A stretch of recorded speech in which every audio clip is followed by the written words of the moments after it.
से exit poll सामने आए थे तब विपक्ष की ओर से कहा जा रहा था कि ये सिर्फ प्रोजेक्शंस हैं और अभी इंतजार हमें करना होगा क्योंकि एग्जिट पोल हर बार सही साबित तो ऐसा नहीं हो सकता है।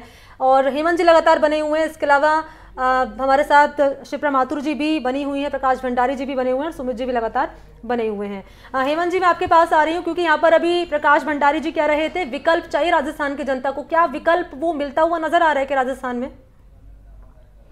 देखिए मनी जी, विकल्प की बात नहीं है। जब विधानसभा चुनाव नरेंद्र मोदी के नाम पर राजस्थान में लड़ा गया तो ये निश्चित रूप से ये आशा की जा रही थी कि लोकसभा का चुनाव तो निश्चित रूप से नरेंद्र मोदी के नाम पर लड़ा जाएगा। लेकिन मुझे लगता है कि बीजेपी का जो माइक्रो मैनेजमेंट जो था उनका, वो शायद उतनी तरीके से काम नहीं कर पाया और कास्ट फैक्टर राजस्थान में पूरी तरह से हावी नजर आ रहा है। अप्रत्याशित रुझान सामने आ रहे हैं। हालांकि ये रुझान कितने परिणामों में बदल पाएंगे ये तो अभी 1-2 घंटे बाद पता लग पाएगा। लेकिन साफ हो ही जाती है और 10:30 तो बज चुके हैं, 1.5 घंटे का वक्त चला है।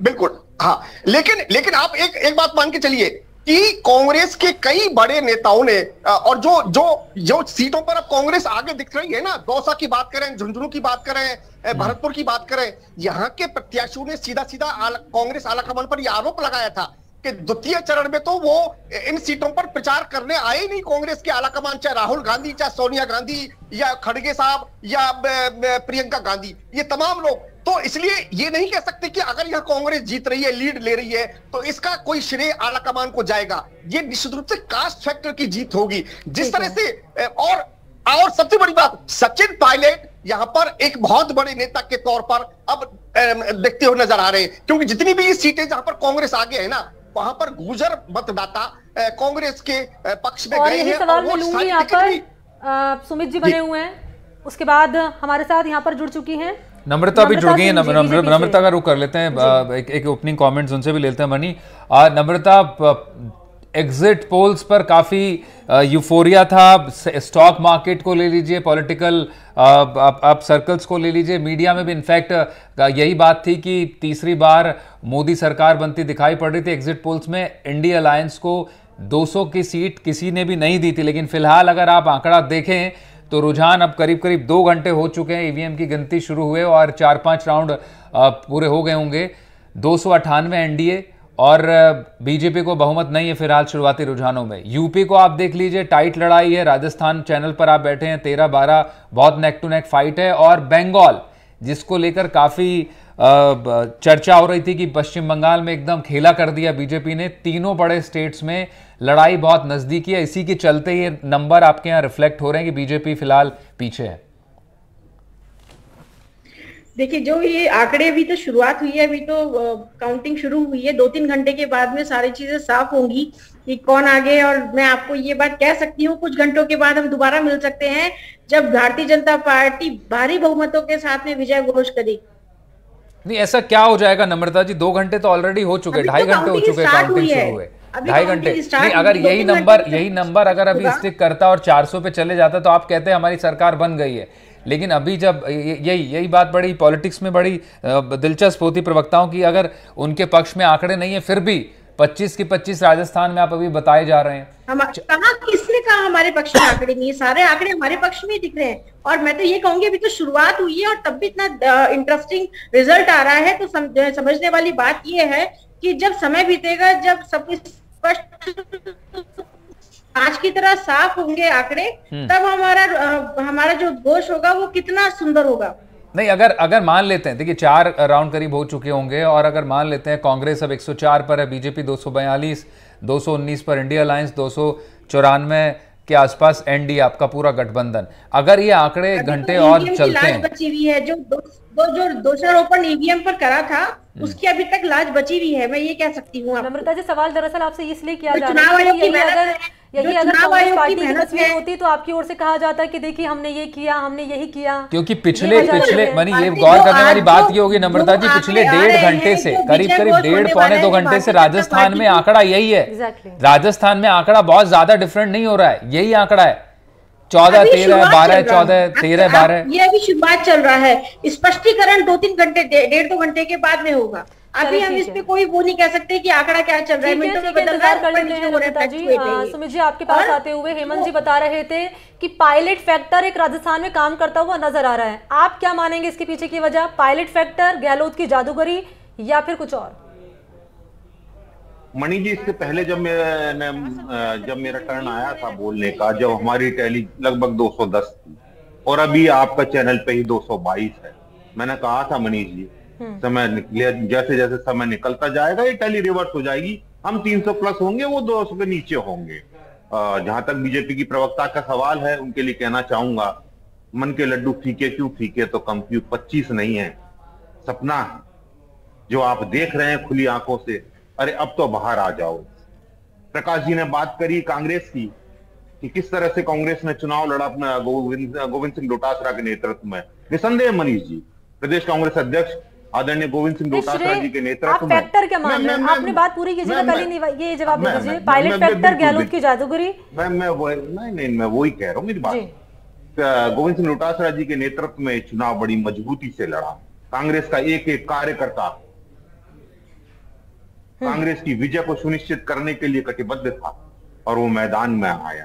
फैक्टर मैंने आपको पहले ही बताया कि कांग्रेस का मजबूती से चुनाव लड़ना और मोदी की हठधर्मिता इस चुनाव में सबसे बड़ा फैक्टर थे। और मनीष जी, मेरे बड़े दुख के साथ कहना पड़ रहा है, अभी आपने राजस्थान सरकार के 2 वरिष्ठ मंत्रियों से बात करी, एक के भी मुंह से 6 महीने की कांग्रेस भाजपा की सरकार की उपलब्धियां नहीं गिनाई गई। जब हर्षा जी ने सवाल किया कर्नल राज्यवर्धन से, तो उन्होंने पिछली कांग्रेस की सरकार की तुलना मोदी सरकार से करी, वर्तमान भाजपा की प्रदेश सरकार से नहीं कर पाए, नहीं कर सकते। प्रदेश की भाजपा की जो सरकार है उसका भी बहुत बड़ा रोल है बीजेपी की, जो बीजेपी पिछड़ रही है उसमें। जिस तरह से पिछले 6 महीने में राजस्थान में पर्ची सरकार ने काम किया है, उससे एक एक मतदाता राजस्थान का ठगा हुआ महसूस कर रहा है। और एक ये भी बड़ा फैक्टर है कि राजस्थान में जो प्रदेश की सरकार काम कर रही है, चाहे वो अराजकता का माहौल है, रोज हम बहन बेटियों की इज्जतें लूट रही हैं, लूट हो रही है, डकैतियां पड़ रही हैं, प्रदेश सरकार अगर किसी चीज में बिजी है, ट्रांसफर उद्योग में बिजी है, अरे इनके नेता ही, इनके मंत्री ही इन पर आरोप लगा रहे हैं, इससे ज्यादा क्या हो सकता है। मैं तो हर्षा जी से जब लाइन पर थी और कर्नल राठौड़ से बात कर रही थी, तो मैं चाहता था कि वो पूछें कि जिस तरह से आदरणीय करोड़ी लाल जी ने कहा है कि अगर मेरे को दी हुई सीटें अगर बीजेपी हारती है तो मैं इस्तीफा दे दूंगा, तो क्या जयपुर ग्रामीण हारेगी तो कर्नल साहब इस्तीफा देंगे? लेकिन चूंकि अब वो नहीं है तो मैं नहीं पूछ पा रहा। लेकिन मैं आपसे फिर कहना चाहता हूं कि इस देश की जनता ने मन बना लिया है कि भाजपा की विदाई है, और इस देश की जनता कह रही है मोदी जी से, मसनद पे हमने ही तुझे उठाया है, ये ना भूल, हम ही तुझे उठाएंगे, थोड़ा नहीं। पर सुमित जी विदाई कैसे मान ले? विदाई कैसे मानेगा आप? 292 एनडी है, कंफर्टेबल मेजॉरिटी के साथ पूरा अलायंस है अभी उनका टिका हुआ मैदान में। आप राजस्थान की तस्वीर से थोड़ा ही पूरे देश की तस्वीर बता देंगे। ठीक है, राजस्थान में पीछे है।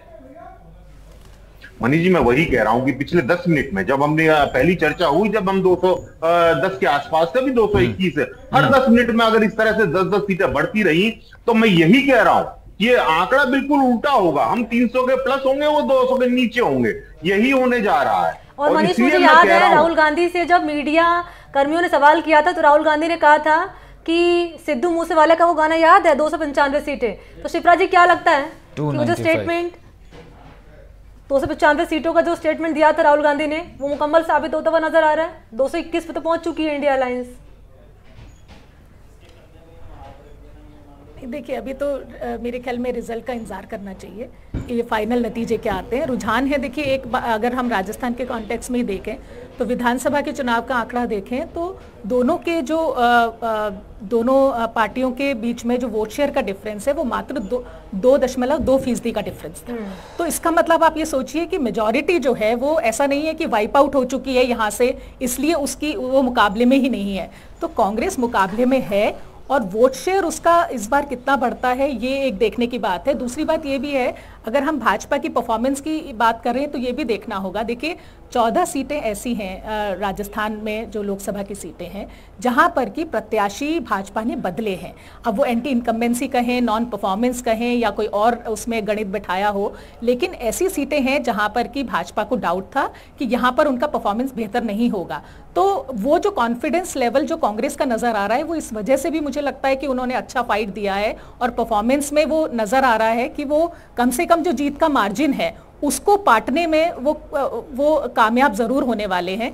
और ये बात सही है कि अगर राजस्थान का जो एक पूरा सिनेरियो नजर आता है उसको हम एक्स्ट्रापोलेट नहीं कर सकते हैं पूरे भारत के मायने में, तो वो फिगर जो है वो तो मुझे नहीं लगता कि बहुत रियलिस्टिक है। लेकिन राजस्थान के मायने में बहुत सारे फैक्टर्स हैं, कास्ट फैक्टर आपने कहा वो भी है, और एक विमेन फैक्टर जो है जिसको हम अक्सर भूल जाते हैं। और ये सवाल हमें शायद हर बार पूछना चाहिए कि जब भाजपा खास तौर से महिला प्रतिनिधित्व की बात करती है तो आज जो लोकसभा के चुनाव होते हैं उसमें केवल 5 प्रत्याशी भाजपा की तरफ से और 3 प्रत्याशी महिला प्रत्याशी कांग्रेस ने खड़े किए, यानी कुल 19 जो प्रत्याशी हैं 266 में से। तो वो जो आंकड़ा है वो भी एक तरह से दिखाता है कि हम जो कहते हैं उसमें हम खुद भरोसा करते हैं कि नहीं करते हैं और उसको हम खुद अमल में लाते हैं कि नहीं लाते हैं। और इसीलिए मैं कहती हूँ कि जो माइन्यूटली जो वोटर ऑब्जर्व कर रहा है वो इतना साइलेंट ऑब्जर्वेशन है कि वो सिर्फ आपको आंकड़ों में, मतलब जब तक रिजल्ट नहीं आएगा तब तक आपको समझ में नहीं आएगी वो बात। लेकिन ये बात ठीक है कि बहुत माइन्यूटली ऑब्जर्व कर रहा है वोटर, और हर सीट का जो आकलन है वो इसीलिए हमें लगता है कि एक एक सीट जो है वो मुकाबले में आ गई है, क्योंकि महिला वोटर्स हैं, जाति के वोटर्स हैं, और फिर परफॉर्मेंस का जो पॉलिटिक्स है वो सब चीजें काउंट करके वो पूरा जो मुकाबला है उस तरह से बन रहा है। बिल्कुल, जहां कुछ सीटें ऐसी हैं जैसे अभी आपने बाड़मेर की जैसे बात की ही, तो बाड़मेर वाले मुकाबले ऑप्टिक्स में बहुत अच्छे मुकाबले हैं, बांसवाड़ा का मुकाबला ऑप्टिक्स में बहुत अच्छा है, लेकिन फंडामेंटल डिफरेंस कहां पर है कि जो वोटर का अगर हम कॉम्बिनेशन उस तरह का समीकरण हम देखें तो रविंद्र जो है वो विधानसभा के चुनाव में भी मात्र 3950 वोटों से जीत कर आए थे, कोई भारी बहुमत से जीत के नहीं आए थे वो, लेकिन वो माहौल इस तरह से क्लोज कॉन्टेस्ट था। बिल्कुल, जो सीट है वहां पर जो रियलिटी है वो क्लोज, और विधानसभा में भी जब वो जीते हैं अपनी सीट से राजकुमार रोड तो वो बहुत अच्छे मार्जिन से, मेरे ख्याल में 50,000 से ज्यादा के 60,000 के ज्यादा से मार्जिन से वो जीत कर आए हैं वहां पर। तो वो जो डिफरेंस है उसको आप इक्वेट नहीं कर सकते, तो इसीलिए मैं कह रही हूँ कि हर सीट का अपना अपना गणित है और बहुत इंटरेस्टिंग होने वाला है।